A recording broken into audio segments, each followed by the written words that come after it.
Ya, Scudetto bro, Scudetto, Milan Scudetto anjing anjing. Gue nggak nyangka ya Milan bisa Scudetto bersama pelatih yang pertama kali sang pelatih ini menandatangani kontrak langsung mendapatkan cemoohan dari para fans Milan. Ya, kalau kalau buat yang belum tahu ya, gue tuh dulu pernah punya podcast, namanya itu Bincang Milan, namanya itu ya. Kayaknya banyak yang nggak tahu juga sih Bincang Milan dan sekarang udah rest in peace Bincang Milannya sudah susah lagi. Itu gue ngepodcast sama temen gue yang sama-sama Milanisti ngomongin full Milan. Tapi ya pada akhirnya ya kurang bisa konsisten dan nggak bisa lanjut karena kalau misalkan kerja berdua kan pasti banyak ininya. Kalau misalkan dia nggak bisa ya udah nggak jadi, gue nggak bisa ya udah nggak jadi banyak hambatannya lah gitu ya. Dan sekarang dan ketika Pioli menandatangani kontrak bersama AC Milan, temen gue tuh bilang kayak masa Pioli sih, karena awalnya kan Ralf Rangnick ya yang dijadiin kandidat. Ralf Rangnick nggak jadi malah pilih Pioli. Di situ tuh banyak yang kecewa. Bahkan salah satu, gue lupa lagi nama akun Twitternya, salah satu akun Twitter besar fans Milan itu bilang kalau Pioli itu dalam bahasa Latin adalah amatir anjing. Terus teman gue tuh nanya sama gue, kalau menurut lu gimana nih Pioli yang jadi pelatihnya nih? Ya, kalau gue sih ya lihat dulu gitu. Belum tentu pelatih yang jelek ngelatih klub sebelumnya bersama Milan jelek juga gitu kan. Karena katanya Pioli itu sempat ngelatih Inter Milan terus langsung dipecat gitu ya. Sebelumnya ngelatih Fiorentina juga nggak ngasih perkembangan yang bagus-bagus banget. Ternyata bersama Milan. Bentar, apakah ini ada feedback? Oh, tidak ada. Oke, terobosan pertama yang dilakukan oleh Pioli kepada Milan itu adalah jadi gini, gue ceritain Milan dari awal dulu deh ya. Pos pelatih ini edisi khusus Scudetto ya, jadi bodo amat lah Mbappe nggak jadi ke Real Madrid, bodo amat. City, BTW City congratulations buat para fansnya Manchester City, dan pada akhirnya menjuarai IPL itu deg-degan juga ya. City udah kalah 2-0 tapi menang 3-2. Yang kasihan tuh fans Liverpool, apalagi yang double job tuh. Udah fans Liverpool, fans Inter Milan juga, itu kasihan banget. Enak ya sekarangnya ngomongnya. Kita ngomongin Milan menuju Scudetto ya. Jadi Milan tuh sudah 11 tahun lebih, 11 tahunan lah ya tidak mendapatkan Scudetto. Terakhir mendapatkan Scudetto itu ya bersama Massimiliano Allegri gitu. Jadi dulu waktu itu tuh waktu masa keemasan ya Massimiliano Allegri itu timnya tuh. Ada Ibrahimovic di masa keemasan juga tuh. Terus ada Robinho, ada Ronaldinho, ada Ronaldo. Abis itu udah tuh masa kejayaan Milan lewat semenjak Ibrahimovic dibeli sama PSG gitu ya. Nah, terakhir tuh Massimo Allegri berarti kalau misalkan 11 tahun yang lalu berarti tahun 2011 dong ya.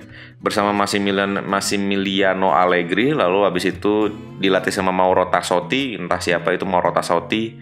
Sekarang dia ngelatih klub apa? Kita lihat Mauro Tassotti. Oh, ini orangnya. Mauro Tassotti itu ngelatih sekarang tuh 2022 tuh ngelatih Genoa ya sebagai asisten manajer. Oh, berarti Mauro Tassotti itu asisten manajernya berarti ya, setelah Massimo Allegri dipecat, Max Allegri dipecat, diganti sama Mauro Tassotti sebagai caretaker mungkin ya. Karena dia dari tanggal 13 sampai 15 Januari 2014, sebentar banget. Diganti sama Clarence Seedorf. Nah, ini udah mulai ngaco nih. Seedorf ini dari tanggal 16 Januari sampai 30 bulan 6. Nah, ini tuh cuma setengah tahun coy, Clarence Seedorf. Terus Inzaghi satu musim, Filippo Inzaghi ini ngaco juga nih. Ini aduh, Milan ngaco banget dah. Habis itu diganti sama Sinisa Mihajlovic satu musim juga, kurang juga. Padahal Mihajlovic bersama sekarang tuh Bologna ya. Bersama tim-tim yang dia latih setelah ngelatih AC Milan tuh agak-agak lumayan ya. Abis itu dilatih sama Christian Brocchi. Ini Milan tuh bener-bener gak punya duit ya. Jadi manajemennya itu hancur banget sama siapa sih yang dari Cina tuh. Lupa lagi namanya.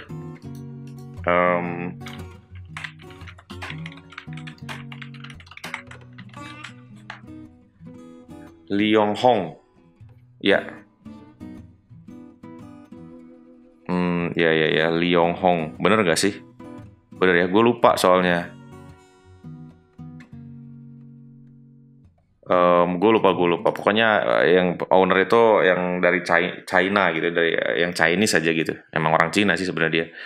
Em, Kurang bagus ya, berantakan banget manajemennya. Mereka tuh saking nggak punya duitnya gitu ya. Jadi cari-cari pelatih yuk, cari-cari Filippo Inzaghi yang baru aja pensiun, Clarence Seedorf, Christian Brocchi yang belum teruji gitu ya. Kemampuannya Filippo Inzaghi juga kan sampai sekarang tetap mediocre gitu. Kita lihat yang paling lumayan tuh sini Sami Mihajlovic aja. Kita lihat Christian Brocchi as a coach. Aduh, nggak ada lagi datanya. Nggak tahu dia ngelatih apa sekarang. Nah, habis itu mulai tuh Vincenzo Montella itu satu musim juga 2016-2017. Tapi lumayan ini Montella tuh kalau nggak salah final juara Coppa ya. Juara Coppa bener bersama Vincenzo Montella tuh. Montella dapetin Coppa Italia. Kita lihat skuadnya ya. Skuadnya itu ada Bonaventura, ada Mario Pasalic, ada Manuel Locatelli yang sekarang pindah ke Juventus, terus Antonini, lupa lagi namanya. Terus ada Gustavo Gomez yang udah pada Donnarumma. Ya udah, gitu deh.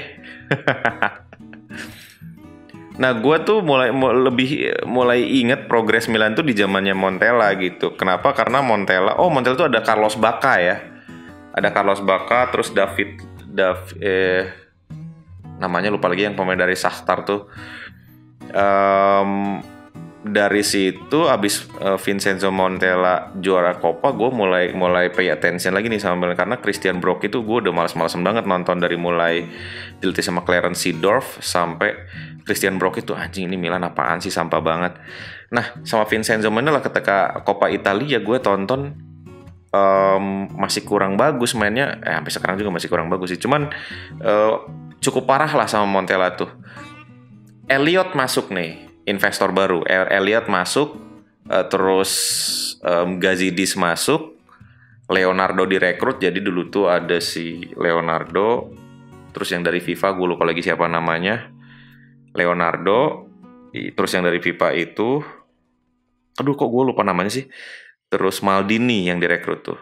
3 orang itu yang direkrut, terus sama Mazzara ya, 4 orang lah. Tapi 3 orang ini dulu sih di awal-awal. Cuman ya di tengah-tengah entah apa yang terjadi, si yang dari FIFA ini tuh diterminate sama Milan. Terus Leonardo juga mengundurkan diri, dia balik lagi ke PSG gitu ya. Setelah proyek awalnya itu tidak berhasil, Milan tuh membeli Andre Silva, Nikola Kalinic, banyak pemain bintang deh. Terus tengahnya tuh siapa ya? Lupa, pokoknya banyak pemain bintang yang dibeli sama Milan deh.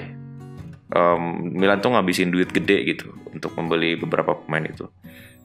Terus dilatih sama Montella, tidak berhasil. Ternyata Montella tidak berhasil meramu menyatukan para pemain bintang itu. Suso ya, aduh gue lupa tuh punya Suso. Samu Castillejo kita dibeli juga ya. Terus pemain tengahnya ada Bakayoko. Itu tuh tahun berapa sih? Tahun 2016 kita lihat.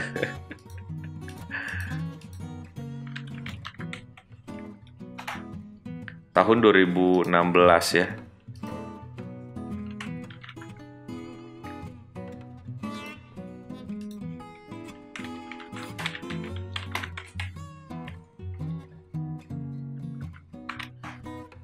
Di tahun 2016 tuh, oh iya. Bertolacci. Terus Gabriel Paletta, Gustavo Gomez, Christian Zapata. Aduh, Christian Zapata sih sampah. Rodrigo Eli, Siglio, Ignazio Abate. Terus siapa aja sih pemain bintang itu yang dibeli?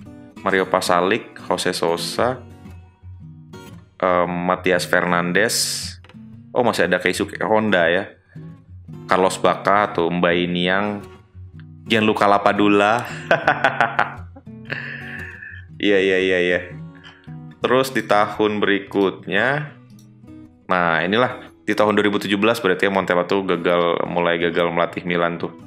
Di tahun 2017 mulai itu beli Andre Silva seharga 38 juta, Nicola Kalinic, terus Fabio Borini, siapa lagi? Calhanoglu di tahun itu juga 23 juta. Ricardo Rodriguez, Lucas Biglia, terus Andrea Conti, Matteo Musacchio, Leonardo Bonucci ya. Udah tuh gila. Membeli Leonardo Bonucci itu menurut gue suatu keajaiban ya. Milan bisa beli pemain bintang sebesar itu gitu, yang cuma 1 tahun di Milan. Di musim berikutnya, di musim ini tuh Montella tuh gagal bersama para pemain bintang itu, nggak tahu apa yang terjadi gitu. Yang sebelumnya bisa juara Coppa, tapi kok makin kesini makin ngaco juga mainnya. Dan kalau dilihat ngaco juga sih mainnya, sih jelek sih. Lalu bersama Montella tuh Milan berhenti di posisi 6 ya.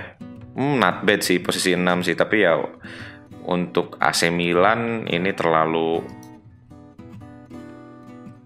kurang ya untuk. Nah, di musim berikutnya itu Milan berhasil berhenti di posisi 5, makanya Milan tuh beli ketika itu ya, dilatih sama Gattuso tuh. Gattuso tuh jadi ngegantiin Montella di tengah-tengah. Problemnya waktu dilatih sama Gattuso tuh agak-agak mendingan nih dari segi pertahanan gitu ya, karena agak-agak terorganisir lah dari segi pertahanan. Waktu sama Montella tuh rapuh banget pertahanannya. Nah, bersama Gattuso, skuad Milan tuh di-build ininya, mentalnya tuh di-build sama si Gattuso gitu. Katanya dia tuh bilang zaman dulu tuh gue kalau kalah tuh pemain-pemain tuh pada sedih, pada nggak bisa tidur semingguan. Ini kalah malah main Instagram, main story kayak gitu. Terus ketika Milan kalah juga Gattuso selalu bilang di media, ini bukan salah gue, ini tuh salah timnya. Timnya itu secara mental masih kurang. Dan ternyata lumayan tuh ketika dilatih sama gue terima kasih sama Gattuso ya. Part of revolusi mentalnya AC Milan sih menurut gue. Ketika itu Milan beli Pepe Reina, Mattia Caldara, si pemain muda yang gagal. Terus Diego Laxalt, ketika itu Diego Laxalt tuh bagus banget loh di Genoa. Tapi nggak tahu kenapa pindah ke Milan jadi jelek. Ivan Strinic yang cuma main sekali gara-gara sakit. Terus udah sih, siapa lagi yang dibeli? Bakayoko, Locatelli. Locatelli dipinjemin. Terus Bertolacci. Lucas Paqueta, Alen Halilovic. Main di Milan, Fabio Borini, Samu Castillejo, Christoph Piatek, Gonzalo Higuain. Nah, ya. Gila sih ini di zamannya Gattuso sebenarnya keren ya pemain-pemainnya, agak-agak lumayan gitu. Si Elliot ini udah mulai berani ngeluarin duit untuk beli pemain. Cuman beberapa lah pemain bintang kayak si Higuain gitu. Ketika itu Higuain not bad sih menurut gue sih, cukup bagus ya, dia mencetak beberapa gol. Cuman ya nggak tahu kenapa dia balik lagi. Dia pada akhirnya pindah ke Chelsea. Yang mana di Chelsea juga nggak begitu berhasil gitu. Emang udah waktunya pensiun aja kali itu orang ya. Terus habis dari Chelsea balik lagi ke Juventus dan agak-agak lumayan juga. Samu Castillejo sekarang masih di Milan tapi jarang dimainin. Christoph Piatek entah kenapa ketika dilatih sama Gattuso tuh bagus banget. Abis dilatih sama Gattuso tuh berapa musim ya? Gattuso itu dari tahun 2017 sampai 2019, berarti sekitar 2-3 musiman gitu ya. Abis Gattuso tuh diganti, kenapa? Karena pemainnya sangat pragmatis. Permainnya sangat pragmatis dan gak bisa ngangkat Milan juga di musim berikutnya gitu. Jadinya ketika itu tuh jadi Gattuso sampai akhir musim udah aja. Akhirnya diganti sama Marco Giampaolo. Ini tuh digadang-gadang ini tuh bisa main tiki-taka kayak si Maurizio Sarri gitu ya, karena sama-sama ngelatih Empoli dan dia tuh replacement Maurizio Sarri yang mana mewarisi vertikal tiki-takanya Maurizio Sarri gitu. Dan beberapa kali gue lihat di YouTube diperlihatkan kalau taktiknya Giampaolo ini bisa melepaskan diri dari tekanan, ditambah lagi ketika friendly meyakinkan banget. ngelawan MU seri, terus friendly itu kelihatan banget lah, permainannya itu cantik ya, cukup cantik gitu main tiki-takanya tuh. Di tahun itu Milan itu membeli Leo Duarte yang sekarang nggak tahu main di mana, beli Theo Hernandez. Iya, Theo Hernandez tuh nggak tahu ya kok. Kayaknya di pertengahan nggak sih, di awal musim ya. Beli Theo Hernandez, terus Ismail Ben Nasser, Frank Kessie, Radek Krunic, Rafael Leao, Ibrahimovic di tengah-tengah gitu ya. Alexis Saele itu juga di tengah-tengah. Ketika dilatih sama Giampaolo, Milan bagus build up-nya, cuman entah kenapa nggak bisa nyetak gol, jadinya mainnya di tengah, belakang ke tengah aja. Yang absurdnya lagi, waktu itu Calhanoglu disuruh jadi DMF atau jadi di playing playmaker, yang mana Calhanoglu tuh harusnya playmaker, pemain depan gitu, AMF atau sayap. Ini jadiin DMF. Wah, itu absurd banget sih. Giampaolo itu strateginya itu diamond ya, 4-4-2 diamond. Dan ketika dilatih sama Giampaolo, Milan gak bisa ngapa-ngapain, gak bisa nyetak gol. Bisanya cuman main possession aja gitu. Lawan Udinese kalah, banyak kalahnya dah. Kalaupun menang juga menang 1 gol itu dari penaltinya Piatek gitu ya. Yang katanya Piatek dari zaman Gattuso aja bisa nyetak banyak gol nih. Yang strateginya pragmatis, apalagi dilatih sama Giampaolo yang agak-agak ofensif. Ternyata Piateknya bapuk ketika sama Giampaolo. Sebenarnya bukan Piatek yang bapuk sih, gue curiga si ininya aja yang bapuk, si Giampaolo. Abis Giampaolo dipecat, musim berikutnya banyak yang menggosipkan kalau Milan itu next coach-nya adalah Ralf Rangnick. Mirip sama MU project-nya tuh, project zaman sekarang ya, MU yang sekarang ya. Jadi dia akan ngelatih selama setengah musim. Dari Giampaolo tuh akan ngelatih selama setengah musim. Satu musim apa setengah musim ya? Antara 1 atau setengah musim lah. Habis itu dia jadi DOF-nya Milan, dan habis itu akan menjadi nahkoda dalam pembelian pemain dan pembaharuan kontrak para pemain Milan gitu. Ternyata yang diambil Pioli. Nah, di sini nih banyak fans yang kecewa.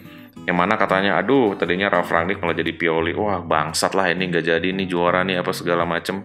Ya kalau gue pikir, gue lihat dulu sih, karena orang itu kan, ya itu kan dulu gitu, Pioli yang dulu. Masa sih orang nggak berkembangnya, yang namanya manusia itu kan kita nggak bisa judge kalau dia itu goblok selamanya gitu. Kita nggak bisa judge begitu, karena waktu itu berjalan terus. Seiring manusia melakukan kesalahan, dia akan memperbaiki kesalahan itu dan tidak mengulangi kesalahan sebelumnya. Harusnya dia menjadi manusia yang lebih baik gitu. Dan gue percaya itu dari seorang Pioli. Gue pengen lihat dulu. Dan ternyata di awal-awal yang dilakukan Pioli itu adalah mendekati para pemainnya, membuat pemainnya nyaman untuk bermain, diajakin ngobrol, lebih komunikatif. Katanya beda sama Giampaolo tuh ketika dia memaparkan taktik itu sulit dimengerti gitu ya. Kan ada tuh kalau misalkan lu ketemu sama dosen gitu ya, dosen itu kan ada juga yang ngomongin hal yang simple tapi berbelit-belit, ada juga dosen yang ngomongin hal yang ngomongin hal yang kompleks tapi menyampaikan dengan simple. Nah, Pioli ini tuh cara menyampaikannya itu mendekati para pemainnya dulu, memberi motivasi pada pemainnya dulu, gimana cara biar pemain tersebut happy main sepak bola gitu ya. Karena kalau pemain itu happy bermain sepak bola, dia akan memberikan yang optimal, dia memberikan hasil maksimal gitu ya, 100% mainnya tuh. Dan hal pertama yang gue kagumi dari seorang Pioli itu adalah dia dari pelatih sebelumnya itu pakai 4-3-3 dengan 1 DMF. Tapi ketika Pioli melatih Milan, Milan tuh ketika itu punya playmaker di playing playmaker, yaitu Ben Nasser ya. Ben Nasser yang sebelumnya itu nggak jalan, di tangannya Giampaolo tuh nggak jalan tuh. Di tangannya Pioli pakai double pivot cuy. Ada Kessie, ada si Ben Nasser. Jadi Kessie ini tuh mensupport Ben Nasser dari area tengah. Yang mana itu merupakan menurut gue terobosan yang bagus banget sih, yang nggak pernah gue lihat dari pelatih-pelatih sebelumnya. Terus dari cara bermainnya juga agak-agak oke gitu. Pemain Milan agak-agak lebih bersemangat. Apalagi Rafael Leao tuh, nggak tahu sampai kapan dia ketawa terus ya, dia senyum terus ya. Dan di awal-awal musim Pioli itu di tahun 2021 berarti ya. Di tahun 2021 tuh Pioli berhasil finish di posisi 2. Ketika itu Atalanta lagi bagus-bagusnya, terus Juventus lagi bapuk-bapuknya. Ada Cristiano Ronaldo tapi pelatihnya Pirlo gitu ya. Yang juaranya Inter Milan, kenapa ya? Karena pelatihnya Antonio Conte. Di tahun 2020, di tahun pertama Pioli melatih itu, Milan berhasil stay di posisi 6. Ketika full satu musim, Pioli berhasil stay di posisi 2 ya. Inter juara ya, jauh banget sih poinnya, 91-79 ya. Waktu itu emang Antonio Conte tuh keren banget sih Antonio Conte itu. Akhirnya Milan menjuarai di posisi ya, mendapatkan Scudetto ya tahun ini, anjing. Mendapatkan Scudetto dengan poin 86-84. Inter posisi 2 tapi dapat Coppa, sementara AC Milan di posisi 1 mendapatkan Scudetto. Yang katanya Milan ini mainnya gerasak-gerusuk ya. Terus kalau Milan mendapatkan Scudetto arti berapa bapuknya Serie A, tapi ya gimana ya, tim yang gerasak-gerusuk ini berhasil menahan imbang Juventus, belum pernah kalah dari Juventus. Sama Napoli, oke, kalah 1 kali dan menang 1 kali. Lawan Inter tuh seri 1 kali, terus Milan menang 1 kali. Itu artinya ya tim gerasak-gerusuk ini bisa menghadapi para tim-tim besar gitu dengan cara gerasak-gerusuk itu. Lagi pula menurut gue peningkatan Milan, peningkatan cara melatih Pioli atau taktiknya Pioli di tahun ini itu oke. Tahun sebelumnya dia main double pivot, pemain menyerahkan kepada pemain gitu ya. Tapi sekarang dia tuh udah mulai main transisi kali. Waktu ngelawan Atalanta, Milan transisi dengan 3 defender. Terus tadi ngelawan Sassuolo, waduh gila sih itu fighting spirit. Kalau itu ya murni fighting spirit, yang mana 3 gol ini tuh berawal dari kesalahan Sassuolo itu sendiri gitu. Itu sih fighting spirit banget sih, dihancurin banget itu Sassuolo sih 3-0. Yang sebelumnya Milan juga dibantai sama Sassuolo ya, tapi sekarang Milan menang 3-0. Gila sih, ini murni fighting spirit sih. Mungkin boleh lah Inter secara permainan lebih oke, lebih punya pattern segala macam, tapi kan yang harus juara itu adalah yang konsisten gitu. Milan mainnya gerasak-gerusuk juga memiliki hal yang tidak dimiliki oleh tim lainnya, yaitu konsistensi dan mental itu. Semoga di musim berikutnya bersama Pioli taktiknya berkembang ya, karena nanti masuk ke UCL semakin kelihatan kalau, sorry coy, ada DM dari fans Milan juga. Dari fans Milan juga bro.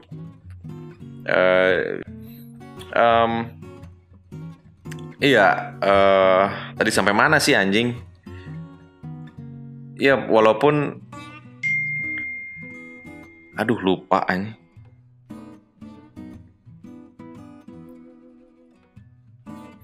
Iya, tim-tim gerasak-gerusuk ini tuh berhasil menghadapi tim-tim besar gitu ya. Jadinya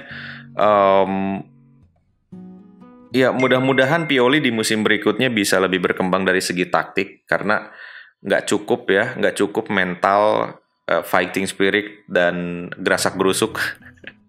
Fighting spirit dan konsistensi aja ya, kalau lu bisa bermain dengan baik maka lu bisa konsisten gitu.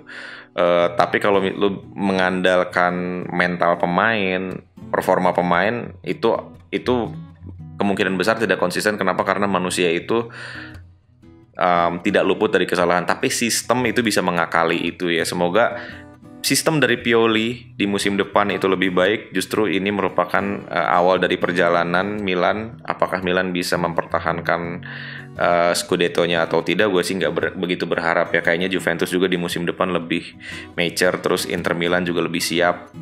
AS Roma masih bapuk-bapuk aja sih kayaknya.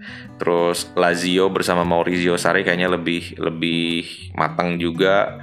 Napoli juga bakalan lebih matang gitu. Makanya tahun depan tuh lebih challenging daripada tahun ini gitu ya. Ini PR-nya Pioli. Oke. Secara taktik dia harus oke. Tadi malam tuh lawan Sassuolo tuh bener-bener high tempo. Bener-bener nggak dikasih kendor. Paling dikasih kendor tuh di 20 menit terakhir, 20-15 menit terakhir lah. Beberapa kali kesempatan Sassuolo, tapi ya it's okay, udah menang 3-0 juga gitu ya. Dan Milan tuh nggak cari aman, nggak 1-0, 2-0 terus berhenti, nggak sih. Dia bener-bener ngejar sampai ngamanin kemenangan 3-0 sampai kill the game. Itu ya gila sih. Um,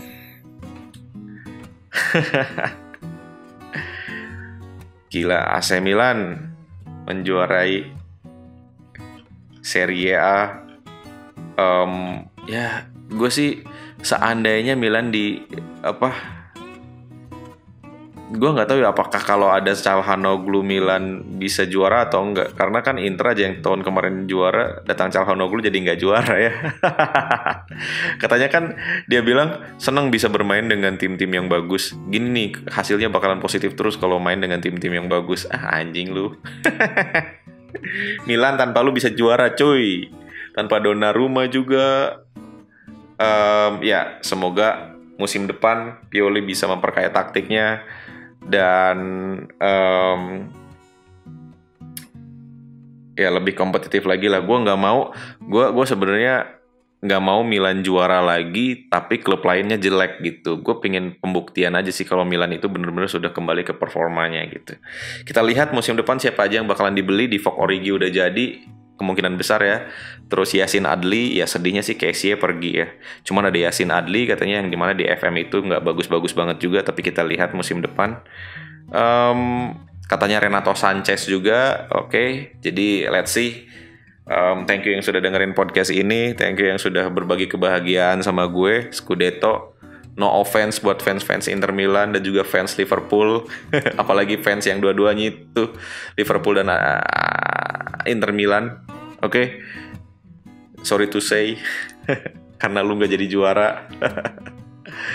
Thank you guys. Thank you.